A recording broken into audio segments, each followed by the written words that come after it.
महाभारत काल की बात है। एक बार कृष्ण और बलराम किसी जंगल से गुजर रहे थे। चलते चलते काफी समय बीत गया और अब सूरज भी लगभग डूबने वाला था। अंधेरे में आगे बढ़ना संभव नहीं था, इसलिए कृष्ण बोले, बलराम, हम ऐसा करते हैं कि अब सुबह होने तक यहीं ठहर जाते हैं। सुबह होते ही हम अपने मंजिल की ओर बढ़ चलेंगे। बलराम बोले, पर इस घने जंगल में हमें खतरा हो सकता है। यहाँ सोना उचित नहीं होगा, हमें जाग कर ही रात बितानी होगी। अच्छा, हम ऐसा करते हैं कि पहले मैं सोता हूँ और तब तक तुम पहरा देते रहो, और फिर जैसे ही तुम्हें नींद आए तुम मुझे जगा देना, तब मैं पहरा दूंगा और तुम सो जाना। कृष्ण ने सुझाव दिया। बलराम तैयार हो गए। कुछ ही पलों में कृष्ण गहरी नींद में चले गए और तभी बलराम को एक भयानक आकृति उनकी ओर आती दिखी। वो कोई राक्षस था। राक्षस उन्हें देखते ही जोर से चीखा और बलराम बुरी तरह डर गए। इस घटना का एक विचित्र असर हुआ। भय के कारण बलराम का आकार कुछ छोटा हो गया और राक्षस और विशाल हो गया। उसके बाद राक्षस एक बार और चीखा और पुनः बलराम डरकर कांप उठे। अब बलराम और भी सिकुड़ गए और राक्षस पहले से भी बड़ा हो गया। राक्षस धीरे धीरे बलराम की ओर बढ़ने लगा। बलराम पहले से ही भयभीत थे और उस विशालकाय राक्षस को अपनी ओर आता देख जोर से चीख पड़े, कृष्णा, और चीखते ही वहीं मूर्छित होकर गिर पड़े। बलराम की आवाज सुनकर कृष्ण उठे।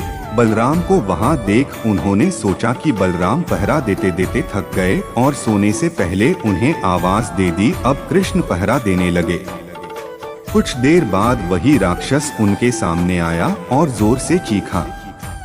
कृष्ण जरा भी घबराए नहीं और बोले, बताओ तुम इस तरह चीख क्यों रहे हो? क्या चाहिए तुम्हें? इस बार भी कुछ कृष्ण के साहस के कारण उनका आकार कुछ बढ़ गया और राक्षस का आकार कुछ घट गया। राक्षस को पहली बार कोई ऐसा मिला था जो उससे डर नहीं रहा था। घबराहट में वह पुनः कृष्ण पर जोर से चीखा। इस बार भी कृष्ण नहीं डरे और उनका आकार और भी बड़ा हो गया, जबकि राक्षस पहले से भी छोटा हो गया। एक आखिरी प्रयास में राक्षस पूरी ताकत से चीखा पर कृष्ण मुस्कुरा उठे और फिर से बोले, बताओ तो क्या चाहिए तुम्हें? फिर क्या था, राक्षस सिकुड़कर बिल्कुल छोटा हो गया और कृष्ण ने उसे हथेली में लेकर अपनी धोती में बांध लिया और फिर कमर में खोस कर रख लिया। कुछ ही देर में सुबह हो गई। कृष्ण ने बलराम को उठाया और आगे बढ़ने के लिए कहा। वे धीरे धीरे आगे बढ़ने लगे। तभी बलराम उत्तेजित होते हुए बोले, पता है कल रात में क्या हुआ था? एक भयानक राक्षस हमें मारने आया था। रुको रुको, बलराम को बीच में ही टोकते हुए कृष्ण ने अपनी धोती में बंधा राक्षस निकाला और बलराम को दिखाते हुए बोले, कहीं तुम इसकी बात तो नहीं कर रहे हो? हाँ, ये वही है। पर कल जब मैंने इसे देखा था तो ये बहुत बड़ा था, ये इतना छोटा कैसे हो गया? बलराम आश्चर्यचकित होते हुए बोले। कृष्ण बोले, जब जीवन में तुम किसी ऐसी चीज से बचने की कोशिश करते हो जिसका तुम्हें सामना करना चाहिए, तो वो तुमसे बड़ी हो जाती है और तुम पर नियंत्रण करने लगती है। लेकिन जब तुम उस चीज का सामना करते हो जिसका सामना तुम्हें करना चाहिए, तो तुम उससे बड़े हो जाते हो और उसे नियंत्रित करने लगते हो। दोस्तों, ये राक्षस दरअसल हमारी जिंदगी में आने वाली चुनौतियां हैं। अगर हम इस चुनौतियों को टालते हैं तो ये और बड़ी होती जाती हैं। आखिर में ये हमें कंट्रोल करने लग जाती हैं। इसलिए हमें इनका साहसपूर्वक सामना करना चाहिए ताकि हम उन पर काबू पा सके।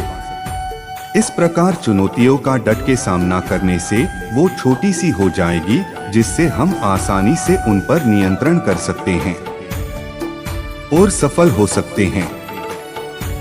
दोस्तों, कैसी लगी ये कहानी हमें कमेंट करके जरूर बताएं।